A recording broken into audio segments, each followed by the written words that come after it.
ഒരു രാത്രി കൊണ്ട് ഒരു നാട് മുഴുവൻ ഇല്ലാതായ കാഴ്ച നമ്മൾ കണ്ടുകൊണ്ടിരിക്കുകയാണ്. ഏകദേശം 169 പേരുടെ മരണം ഈ ഒരു വീഡിയോ എടുക്കുന്ന സമയത്ത് റിപ്പോർട്ട് ചെയ്തിട്ടുണ്ട്. അതുമാത്രമല്ല, ഒറ്റവരെയും ഉടയവരെയും നഷ്ടപ്പെട്ടവരുണ്ട്, മരണത്തെ മുഖാമുഖം കണ്ടവരുണ്ട്.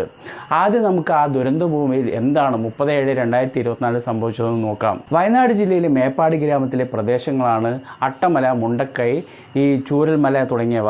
ഈ മുണ്ടക്കൈ എന്ന് പറയുന്നത് ഒരു ഹിൽ ഏരിയയാണ്. അതുമാത്രമല്ല, അവിടെ ധാരാളം റിസോർട്ടുണ്ട്, ഒരു എസ്റ്റേറ്റ് ഉണ്ട്, അവിടെ ധാരാളം തൊഴിലാളികളുണ്ട്, അന്യസംസ്ഥാന തൊഴിലാളികളുണ്ട്, അവിടെ വർക്ക് ചെയ്യുന്നവരുണ്ട്. അങ്ങനെ ധാരാളം പേര് അവിടെ താമസിക്കുന്നുണ്ട്. ഈ ഒരു മുണ്ടക്കൈയുടെ അടുത്തുള്ളൊരു ടൗൺ എന്ന് പറയുന്നത് ചൂരൽമലയാണ്. ഈ ചൂരൽമലയ്ക്കുള്ള ദൂരം എന്ന് പറയുന്നത് ഏകദേശം 5 കിലോമീറ്ററോളം വരും. എന്താവശ്യത്തിനും ജനങ്ങൾക്ക് അവിടെ ഈ ചൂരൽമല എത്തിച്ചേരണം. 30-ാം തീയതി പുലർച്ചെ 1:30 ഈ മുണ്ടക്കൈയുടെ മുകളിലായിട്ട് സീതമ്മത്തോടുന്നൊരു വെള്ളച്ചാട്ടമുണ്ട്. അതിന് മുകളിലായിട്ട് ഒരു ഉരുൾപൊട്ടുകയാണ്. നമുക്കറിയാം, രാത്രിയാണ്, എല്ലാവരും കിടന്നുറങ്ങുന്ന സമയമാണ്. അതുകൊണ്ട് രക്ഷാപ്രവർത്തനങ്ങൾ ഏർപ്പെടാൻ പറ്റില്ല. എന്താണ് അവർക്ക് ജനങ്ങൾക്ക് ചെയ്യേണ്ടതെന്ന് അറിയില്ല. അതുകൊണ്ട് തന്നെ നാശനഷ്ടങ്ങൾ അവിടെ വൻ രീതിയിൽ ഉണ്ടാവുകയാണ്. ഈ മുണ്ടക്കൈ വഴി ശക്തിയായി ആർത്തിരമ്പി വരുന്ന മലവെള്ളപ്പാച്ചിൽ പിന്നീട് പോകുന്നത് 4 കിലോമീറ്റർ അകലെയുള്ള ചൂരൽമല ടൗണിലേക്കാണ്. ഏകദേശം പുലർച്ചെ 4:30 ആകുമ്പോൾ ഈ ചൂരൽമല ടൗണിലും വീണ്ടും ഉരുൾപൊട്ടുകയാണ്. അത് ദുരന്തത്തിൻ്റെ വ്യാപ്തി കൂട്ടുകയുമാണ്. ഇതിനോടകം തന്നെ ഈ മുണ്ടക്കയത്തെയും ചൂരൽമലയും ബന്ധിപ്പിക്കുന്ന ഒരു പാലം ഉണ്ടായിരുന്നു. ആ പാലം അപ്പാടെ തകർന്ന് തരിപ്പണമാവുകയാണ്. അതോടൊപ്പം തന്നെ ചൂരൽമല എന്ന ഒരു ചെറിയൊരു നഗരവും. നമ്മളിവിടെ ശ്രദ്ധിക്കേണ്ട, സങ്കടപ്പെടുത്തുന്ന ഒരു കാര്യം എന്താണെന്നറിയാമോ? പുലർച്ചെ 1:30 മുണ്ടക്കയത്തിൽ നിന്ന് ആരംഭിച്ച ആ പ്രകൃതിക്ഷോഭം, മുണ്ടക്കയത്തിൽ നിന്ന് ധാരാളം പേർ ഒലിച്ചുപോയി.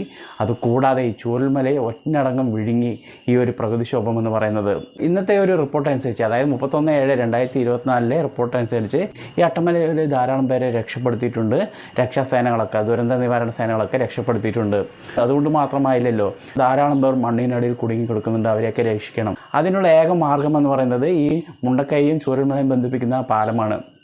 അതുകൊണ്ട് തന്നെ ഈ 31-ാം തീയതി, ഇന്നത്തെ ഒരു അപ്ഡേറ്റ് അനുസരിച്ച് ഈ 31-ാം തീയതി അവിടെ ഒരു താൽക്കാലിക പാലം നിർമ്മിക്കുക. അതുവഴി ബാക്കി ഒരു മെഷീൻസ് ആയാലും ഈ JCB എല്ലാം കൊണ്ടുപോയി അവിടെ ധാരാളം പേർ മണ്ണിനടിയിൽ അകപ്പെട്ടിട്ടുണ്ടോ, വീടിനുള്ളിൽ അകപ്പെട്ടിട്ടുണ്ടോ എന്നൊക്കെ നോക്കാൻ വേണ്ടിയിട്ട് തുടങ്ങാനേ സാധിക്കുള്ളൂ. പക്ഷേ ഇന്നത്തെ ഒരു കാലാവസ്ഥ അനുസരിച്ച് അതിന് സാധ്യമല്ല. കാരണം ഇന്ന് അവിടെ ഈ ചൂരൽമലയിൽ മഴ പെയ്തുകൊണ്ടിരിക്കുന്ന ഒരു സമയമാണ്. അതൊക്കെ മാറിക്കഴിയുമ്പോൾ നമ്മുടെ ദുരന്ത നിവാരണ സേനയായാലും NDRF ആയാലും മറ്റ് സന്നദ്ധ സംഘടനകളായാലും അതിനുവേണ്ടി നല്ല ശക്തമായി പ്രവർത്തിക്കുമെന്ന് നമുക്ക് ഉറപ്പുണ്ട്. ആ വീഡിയോകളൊക്കെ നമ്മൾ ഈ സോഷ്യൽ മീഡിയയിലായാലും ന്യൂസ് ചാനലിലൊക്കെ കണ്ടുകൊണ്ടിരിക്കുന്നുണ്ട്.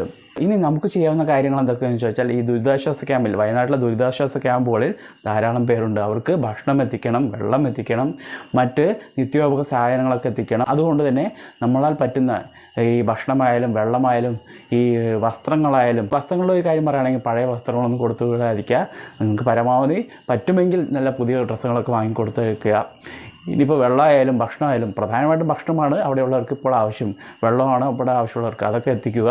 അതിനുള്ളൊരു നമ്പർ ഞാൻ ഈ ഒരു സ്ക്രീനിൽ കൊടുത്തേക്കാം. നിങ്ങൾ വിളിക്കുക, കോൺടാക്റ്റ് ചെയ്യുക, അവരുമായി ബന്ധപ്പെടുക, അവർ പറയുന്നതനുസരിച്ച് ചെയ്യുക. ഇനി നിങ്ങൾക്ക് പൈസയായിട്ട് കൊടുക്കാനാണ് ആഗ്രഹമെങ്കിൽ മുഖ്യമന്ത്രിയുടെ ദുരിതാശ്വാസ ഫണ്ടിൻ്റെ ഡീറ്റെയിൽസ് ഞാൻ കൊടുത്തേക്കാം. അതിലേക്ക് നിങ്ങൾ ഫണ്ടുകൾ അയക്കുക. വേറൊരു കാര്യം ശ്രദ്ധിക്കുക, ഈ ഒരു കാര്യത്തിൽ നിങ്ങൾ രാഷ്ട്രീയം നോക്കാതിരിക്കുക. കാരണം നിങ്ങൾ ആ വയനാട്ടിൽ എല്ലാം നഷ്ടപ്പെട്ട് നിസ്സഹായരായി നിൽക്കുന്ന ഓരോരുത്തരെയും മുഖം ഓർത്താൽ മതി. പുതിയ അപ്ഡേഷനുമായി നമുക്ക് വീണ്ടും കാണാം.